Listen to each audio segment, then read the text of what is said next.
Hyderabad metro రైలు మరో నిర్ణయం తీసుకుంది. సమాజంలో వివక్షతను ఎదుర్కొనే ట్రాన్స్జెండర్లకు ఉపాధి అవకాశాలు కల్పించింది. మొదటి విడతలో భాగంగా 20 మంది ట్రాన్స్జెండర్లు మెట్రో స్టేషన్లో విధులు నిర్వహిస్తున్నారు.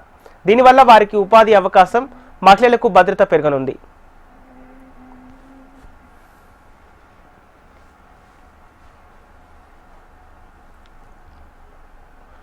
అత్యాధునిక నగర రవాణా వ్యవస్థలో ఒకటైన మెట్రో రైల్ 3 కారిడార్లలో 57 స్టేషన్లతో ప్రతిరోజు సుమారు 5 లక్షల మంది ప్రయాణికులకు సేవలు అందిస్తుంది. వీరిలో మహిళలు సుమారు 30% మంది ఉండగా వారి భద్రత, సౌకర్యం కోసం హెచ్ఎంఆర్ అత్యంత ప్రాధాన్యతనిస్తోంది. అందుకే సెక్యూరిటీ విషయంలో ప్రత్యేక శ్రద్ధ వహిస్తున్నారు.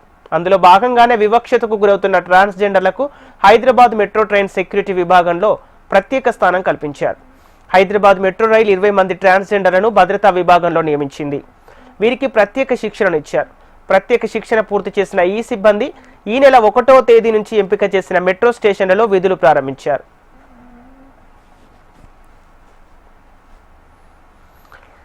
ట్రాన్స్జెండర్లకు ఉపాధి కల్పించడంతో పాటు మహిళా మనులకు భద్రతకు మరింత ప్రాధాన్యత ఇచ్చినట్లు అవుతుందని మెట్రో అధికారులు చెబుతున్నారు. కొత్తగా నియమితులైన వారు జనరల్ మరియు మహిళలకు ప్రత్యేకంగా కేటాయించిన కోచ్లలో భద్రతా చర్యలు చేపట్టడం, ప్రయాణికులకు దిశానిర్దేశం చేయటం, సమాచారం, అవసరమైన సహాయం అందించడానికి అందుబాటులో ఉంటారు. ప్రయాణికులు సౌకర్యవంతంగా, సురక్షితంగా వెళ్లేలా స్కానర్ కార్యకలాపాలు పర్యవేక్షిస్తారు. స్టీల్ లెవెల్ కాన్కోర్సు భద్రతలో కూడా పాలు పంచుకుంటారు.